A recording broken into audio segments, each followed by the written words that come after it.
This is the rebirth of the Kia Optima. From humble to high, from bland to bold. The Optima versus the previous generation was night and day. It was a high-risk makeover with billions at stake. Could a plain Jane sedan be turned into a supermodel?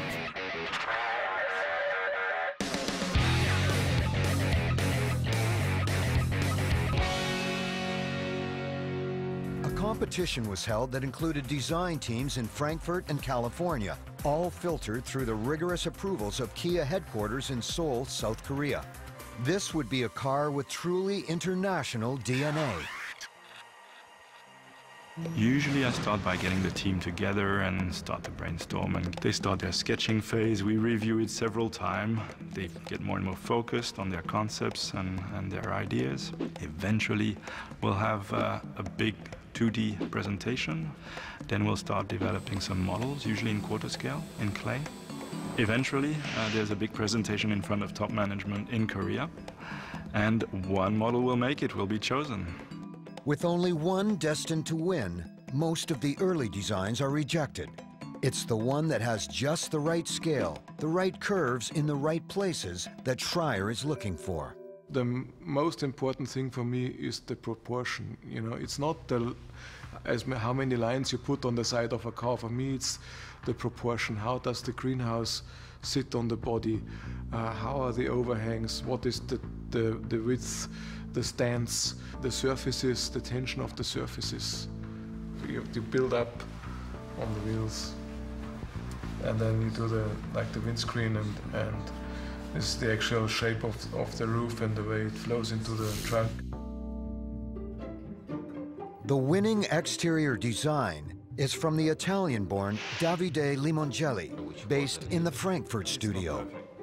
When Peter chose my design, I was super happy about it because it was one of my most important projects so far in the company.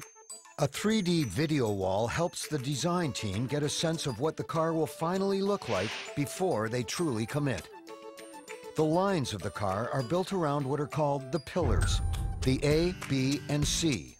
These are the vertical supports of the car's window area or greenhouse. The reference points anchor the lines of the design and determine whether a car is boxy or sleek, compact or stretched, and ultimately whether or not it will be eye-catching. The way you get a kind of sports car feeling is that in an extreme case, you have the cabin sitting on the wheels really far back. That gives this kind of long bonnet, stretched, low look.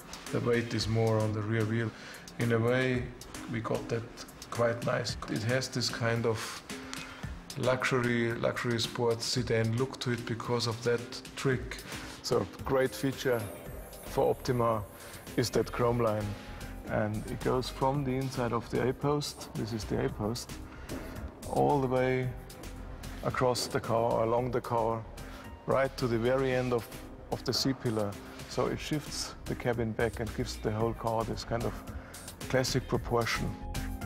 The C-pillar looks pretty low and stretched that way, and also lowers the car without losing interior space. It's more, if you want to say so, an optical illusion or an optical trick to give it that stretched and low, sporty look. From the muscular shoulders to the style of the rims, Schreier and his team blend all the finer details together to create a cohesive and seamless design. Usually, once the engineers get wind of what the design team has in mind, there's plenty of argument over what's actually doable. After all, form still needs to function. In the case of the Optima, there were few compromises that had to be made. One was smaller wheels, every designer's first sacrifice. We had bigger wheels at the beginning. Of course, they had to have a reasonable size. But shape-wise, I have to say, we didn't give up everything. We had such a cooperative atmosphere within the company. We could achieve a lot, and we could bring almost 100% in the production. Once Schreier was happy with how the car was going to look from the outside, he turned his attention to the inside. It's the first driver-oriented interior that we've done. And what I mean by that is the shape of the cockpit and the instrument panel, it sort of emphasizes the driver and places an importance on the driver. The dimensions of the console are finessed in an attempt to create a sporty, upscale feel. It's a painstaking process where every minor change has a major effect. You can see how the tapes showing here are widening the interior a little bit. So instead of just being too concentrated in the driver, we're giving it a little bit to the passenger somehow. But just moving this line out gives a little bit of shoulder as well. And then after that, we modify some of the console, we give it a little more height. And you go the full width from here to the other side. So it feels more natural, for a sports car. So it was just tweaking it to become as sporty as the exterior was. The big thing is how the controls are sort of turned towards the driver. That's a very European sports sedan kind of aesthetic. It feels like a pilot's control deck. Coming up, Schreier's new design will be tested and converted for racing to complete the Optima's transformation from bland to bold. But can the new kid on the block pull it off against manufacturers with decades of race experience? The race for the podium hits a bump in the road. Look at this! Oh, contact! Down to the inside, big hit, Cal. Korea's oldest car maker is getting a fresh new face for the 21st century. To meet the exacting standards of this sleek new design, the overhauled Optima will have to be mounted on one of the most technologically advanced assembly lines in North America. But there's one more hurdle to overcome before it hits that line, testing the car for entry into the North American market in one of the harshest climates on the continent. Out here, in the middle of the Mojave Desert, the Optima is being put through its paces. It's a perfect place to gain ground on the competition in the industry's toughest market. The primary reason why we chose this wonderful location in the middle of the desert for the KIA Proving Grounds is because mostly of the climate and the isolation from everybody else, from the prying eyes, so we could test our new model vehicles without people poking around. New car development is a top-secret process, and innovations have been scooped. It's also the safety of having closed roads where we could do aggressive dynamic handling tests and high-speed tests without having traffic. The relentless heat of the desert makes for brutal conditions. Engines burn hot, and road temperatures approach the boiling point.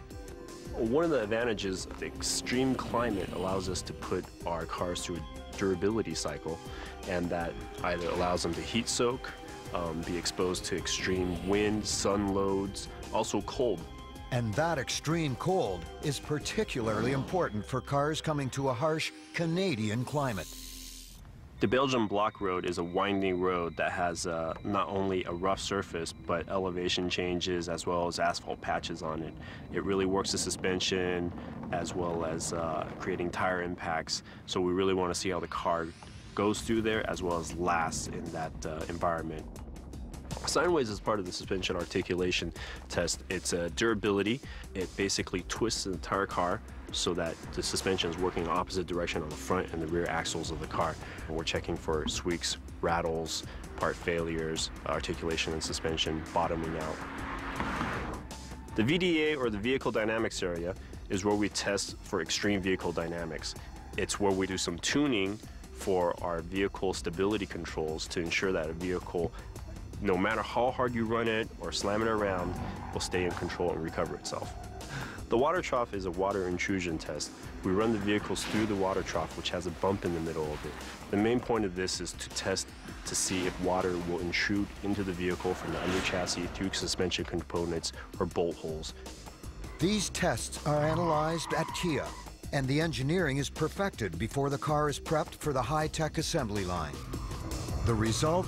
A factory-ready prototype that will eventually face its biggest public relations test on the racetrack. This is the World Challenge Series, so it is the real deal.